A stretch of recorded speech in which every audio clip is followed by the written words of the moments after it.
So we've talked a lot about longevity and things you can do to make your body more healthy to have a longer lifespan and health span. We've talked about sleep, nutrition, exercise, all those things.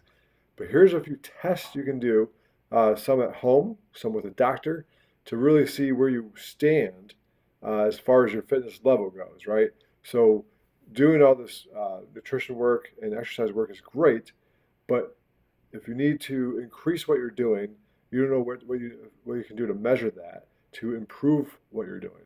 So these are the tests you can do to see where you might be falling short somewhere, and then you just have to work on it. So if you don't do well at one of these tests, it's not over. You have to figure out what you can do to improve these tests. We'll go over a few ideas along the way, okay?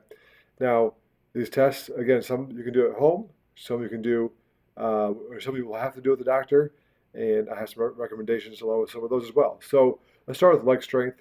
Um, Leg strength is very important for longevity. First of all, if you're not walking around, moving around, you're kind of getting towards toast anyway, right? You need to keep moving around, and that leg strength is going to help you keep moving around. Um, there's a lot of different ways to build leg strength. Squats, either with or without weight, walking, running, all that stuff is great. But here's the test, though. If you can hold a squat, if you're under 60 years old, 1 to 2 minutes is excellent. You're hitting the mark. You're doing great. If you're under 30 seconds in that age, you need to work on your holding your squat. And if you do squats, you should be able to hold a squat with no weight. Um, or you need to work on some of your mechanics if you're squatting. You can't hold it for 30 seconds for sure. So squat is definitely a way to help get there, of course. Um, Jumping, same thing. It's going to help improve your squat because it's just more leg muscle and stuff like that. But 30 seconds and under, if you're under 60 years old, is a issue I would work on soon and improve that hold soon because you really need to keep that. If you're 2 to 4 minutes right now and you're under 60, keep going. You do whatever you're doing is great. You keep going. If you're under a minute and you're under 30, you want to work on that also now to save yourself later. Okay, so again, if you're over 60, if you're hitting 30 seconds, 30 to 60 seconds, if you're over 60 years old, that's also doing pretty well, but you can still have some improvement there. If you're under 30 seconds though, uh, you have to work on that. Okay. Grip strength is also super important. It's also one of the leading indicators of longevity. So, if you think about why, you walk around, you try to carry the groceries in. If you can't carry them in, that's one less thing you're doing, one less movement, and it's going to start taking a toll on your body. So, if you are doing a dead hang, if you can hold it for 30 seconds, that is pretty good. You want to shoot for a minute though, okay?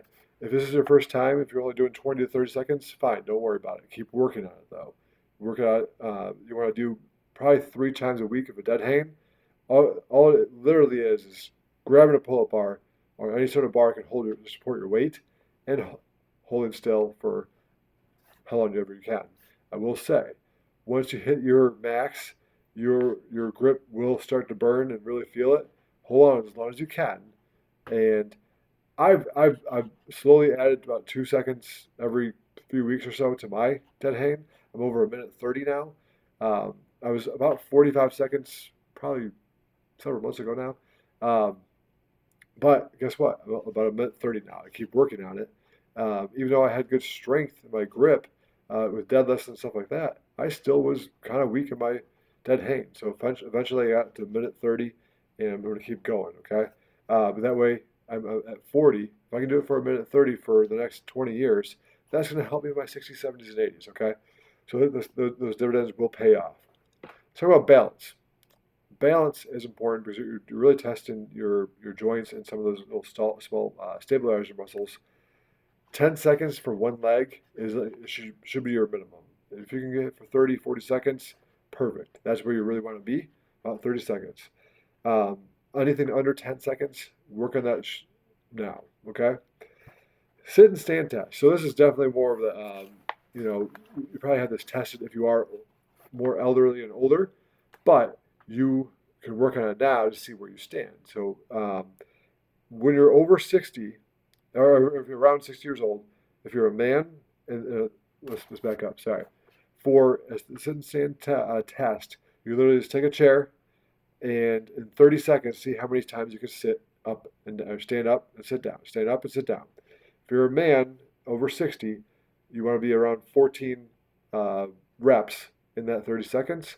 If you're a woman, 12. That should be your bare minimum. Okay. Now, if you are under 60 and you are not at that level, this is something you want to work on. Okay, because this is something you're going to need when you are older. Okay, the leg strength conversation earlier about squats, that's going to help you in this piece as well. Okay, but if you can't do um, 14 reps in 30 seconds, you want to work on that now. Your VO2 max. So this is something you can do at home by yourself or at a clinic to have it tested. We'll go over the at-home method now. If you want to go see a clinic that is more precise for sure, but this is how you can do it at home. So there are a couple different tests. Um, One's a how far can you run in 12 minutes? And if you hit a certain distance, you are in a certain status of elite, average, or whatever for your VO2 max. And it also breaks down the chart by age groups as well. Okay, I'll put a link in the description for you. Next, I've done that a lot in the summer for the running test, but in the winter, I like to do my rower test. So it's how far you can go with like 1.22 or 1.24 miles on the rower. If you're in this like the low 6 minute range, you're in the elite status for VO2 max. And then, again, the chart will show you where you should land for that. Okay, so that's something you can do at home. I do it quite a bit because once I hit my um, 1.2 miles. If I'm at 6:30 or lower, I feel great, and then I'll keep going for a little longer just to have to finish the workout. But that is how I get my VO2 max tested at home with either the rower or a outside run.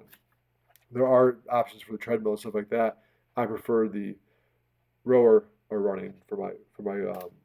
I feel like it's more precise for me. Next is your waist to height ratio. That is something that is going to help measure what your BMI is. The BMI is sort of outdated of a metric because it doesn't take into effect muscle mass. So waist to height ratio is a good way to look at um, how efficient your body is without having to go see a clinic. All right, so with that said, if you want to go see a doctor or a clinic, these are some things you can test with them that will have a better precise measurement than some of those other things we already talked about, but that will also help you understand where your blood and your inside of your body is looking like.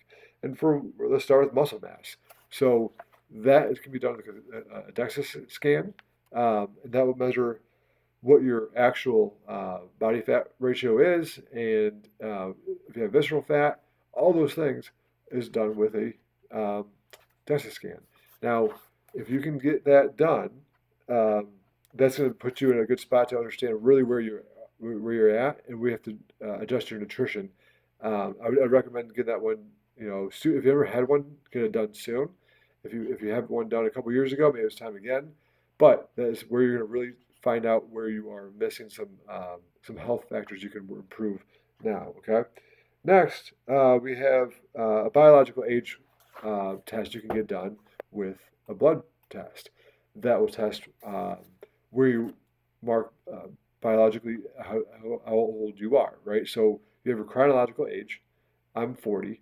If I have my blood tested, and it's been a while, so I won't give my current one, I don't know what it is.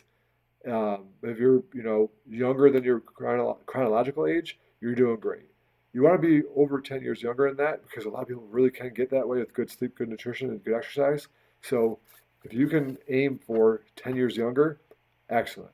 It's not, you're not in trouble if you're only 2 years younger than your biological age. You're still doing good. You just don't want to be older than your chronological age. That's when you have some indicators you want to fix now. Okay. Um, Also, the doctors can with a biological age test. You can also do a good panel to see where all your markers are for your vitamins and stuff like that, and take a good look. And the reports that you get in those things are insane. So you get so much data, so much stuff you can change. But if you like, my favorite thing to say is if you can measure it, you can fix it. So this is why we're measuring all those things to help you now. Um, Next is a glucose and insulin sensitivity test. That's also going to help figure out how your body's operating. Um, and you might have to adjust what your diet plan from there. Same with your thyroid function. They're going to be able to figure out how that's looking for you with these tests. Same with your cholesterol and triglyceride tests. So all these tests are great data that's going to help you improve what you're currently doing. You might think you're healthy, but there's maybe something that you just didn't know was an underlying factor. Maybe it's old damage from years ago when you weren't healthy. Maybe it's a DNA or a genetic sort of thing, but you can still fix it. If you can get a test done, you can still adjust things and take action to help improve your life. Okay, so all these tests are great. You're not in trouble if you can't do well on all of them. It's just something to improve on. Remember, it's about improving what you can fix. So these are the things you can do, and be honest with yourself through these tests. If you're like, oh, I stumbled, my balance test didn't go well. Okay, try it again.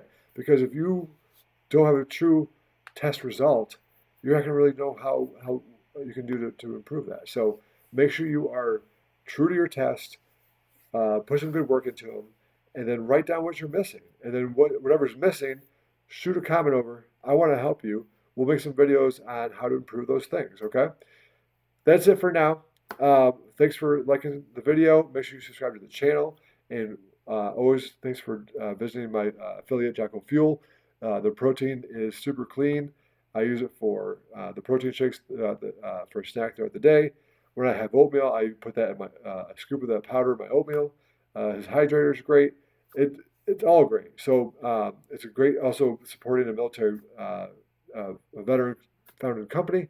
So I do appreciate that as well. It does help my channel as well. So thanks again and see you next time.